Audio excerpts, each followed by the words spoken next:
This man has just been executed for a horrific crime that involved the brutal robbery and murder of an elderly grandmother during a senseless act of violence, capping off a life marred by escalating criminality from his youth.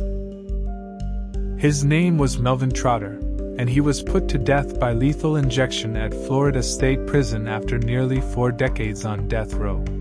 In this video, we'll dive into his final words, his last meal request, and the brutal acts that sealed his fate in the execution chamber, breaking down every chilling crime he committed, step by step, from his early age to the desperate aftermath.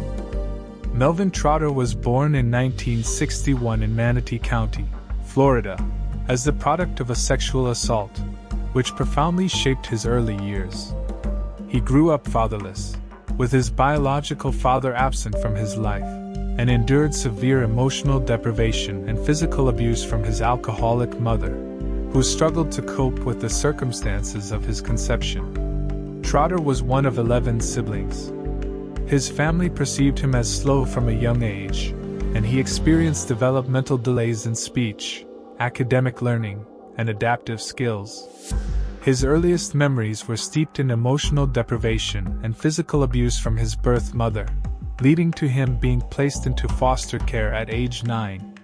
Unfortunately, his foster father was later imprisoned for aggravated battery, leaving Trotter to be raised solely by his foster mother in what he later described as an abusive and unhealthy setting, marked by violence, physical neglect, and further abuse. Trotter's only close familial bond was with one sister, who he loved deeply and shared moments with, but she was tragically killed when he was a teenager, further compounding his emotional trauma. School records from his early teens highlight his intellectual struggles, with grades in regular classes plummeting to DS and FS, underscoring his cognitive limitations. His teacher testified that Trotter was cooperative but made no academic progress, absorbed material poorly, and was a borderline retardate who benefited from adaptive skill training like handling money and telling time. A psychologist's evaluation at age 15 in 1976 diagnosed him with an inadequate personality. Trotter's life took a tragic and violent turn during his teenage and early adult years, marking the beginning of a pattern of criminal behavior that spanned decades, fueled by untreated pain, intellectual impairments, and a desperate turn to drugs. At about 19 years old, in 1979, Trotter committed his first known major crime, a burglary in another state, likely driven by his unstable life and need for quick cash. What transpired was a calculated break-in. Trotter targeted a property, slipping in at night to steal valuables. The intrusion escalated when he was discovered, but he managed to flee initially.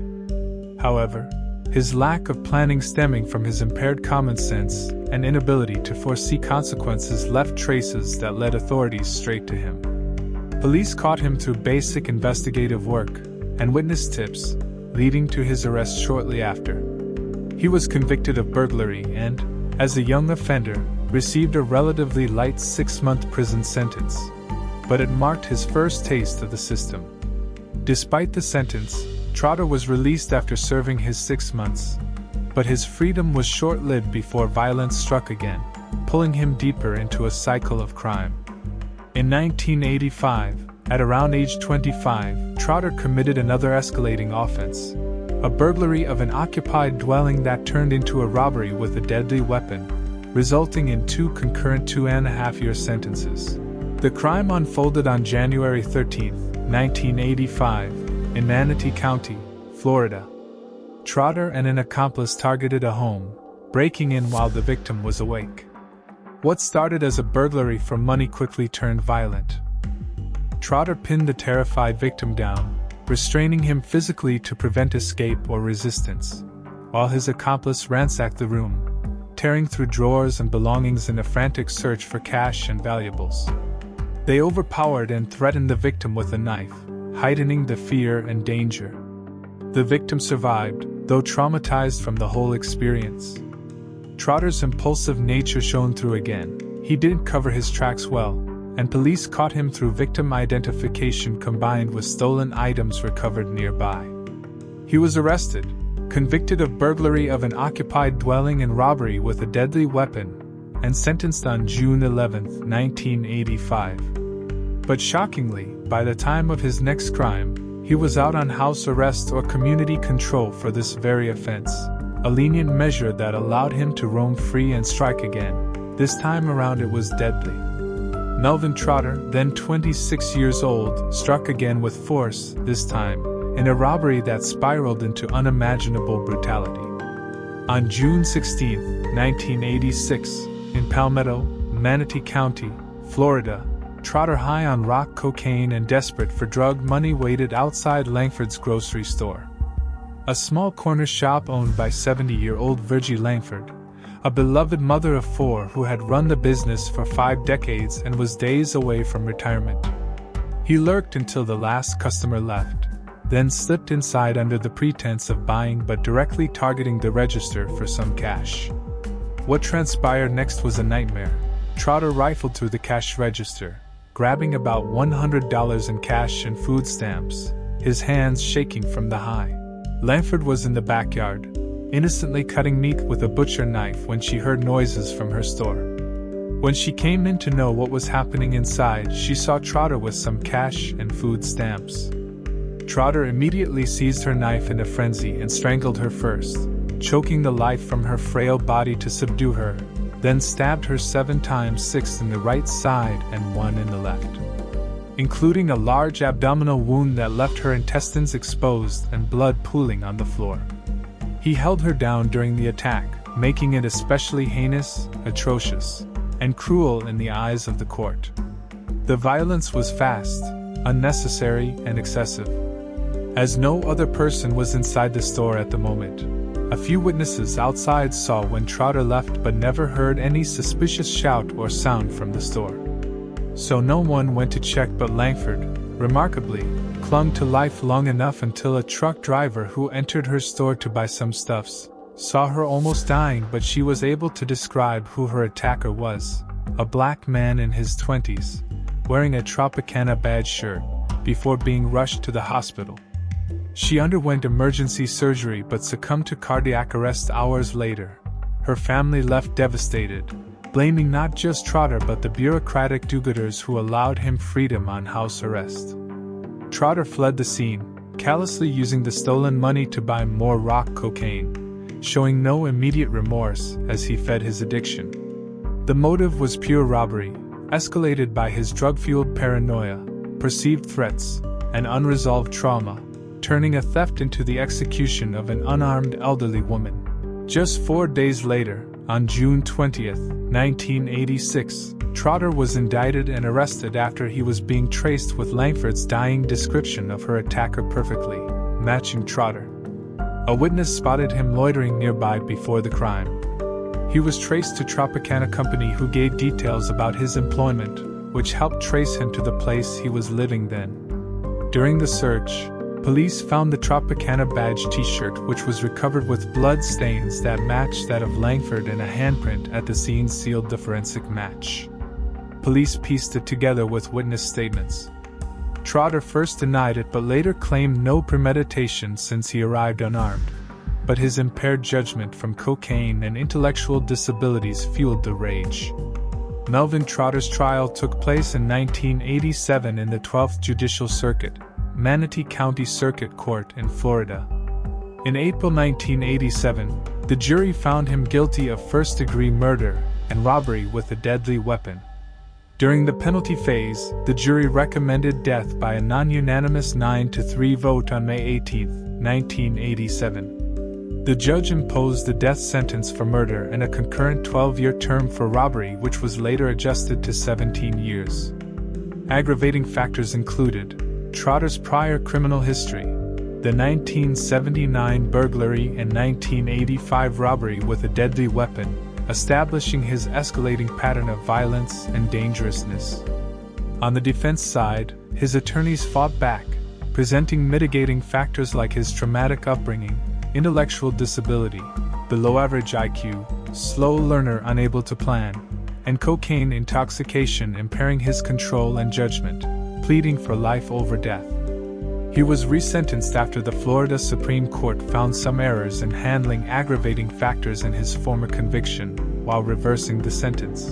In 1993, a new jury recommended death by an 11-1 vote, and the judge imposed the death sentence again for the murder of Virgie Langford, finding similar aggravators plus that it occurred while on community control, alongside mitigators like extreme mental and emotional disturbance and impaired capacity. It was affirmed by the Florida Supreme Court in 1996. Trotter was 26 at the time of the original sentencing.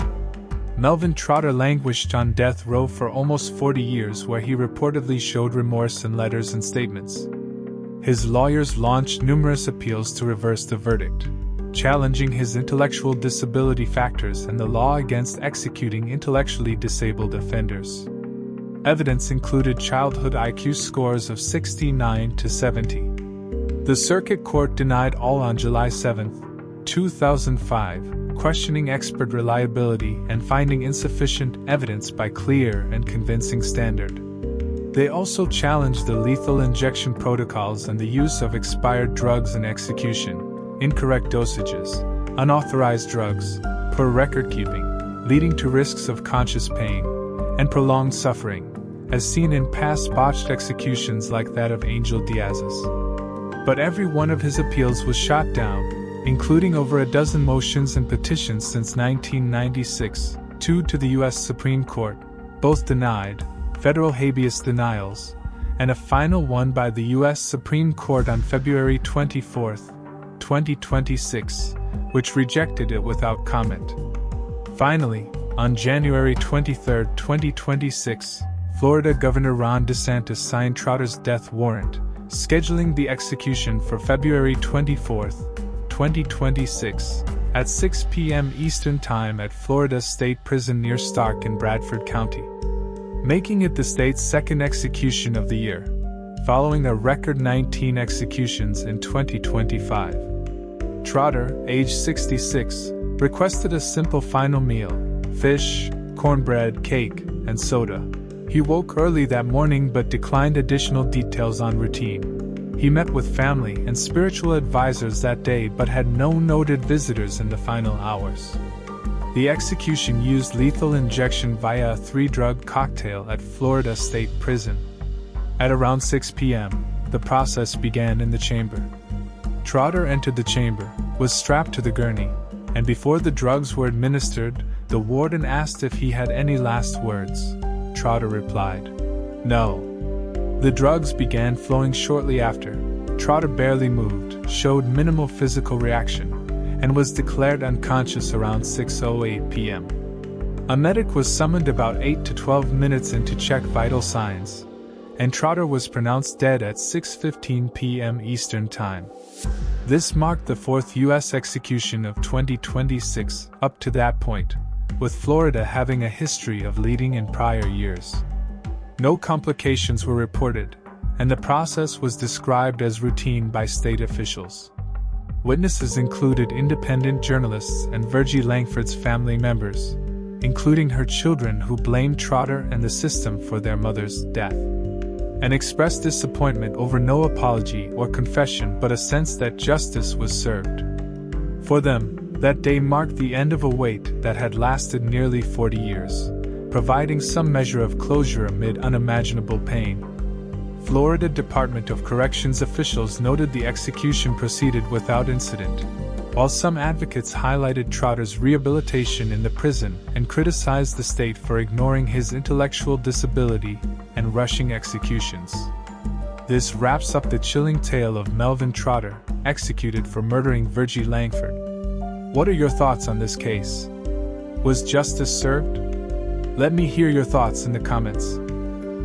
If you're a lover of creepy true crime stories, true crime documentaries, horror crime, unsolved mysteries, and the rest, you can do well to check out our twin channel Mysterious Dark Files for more videos like that.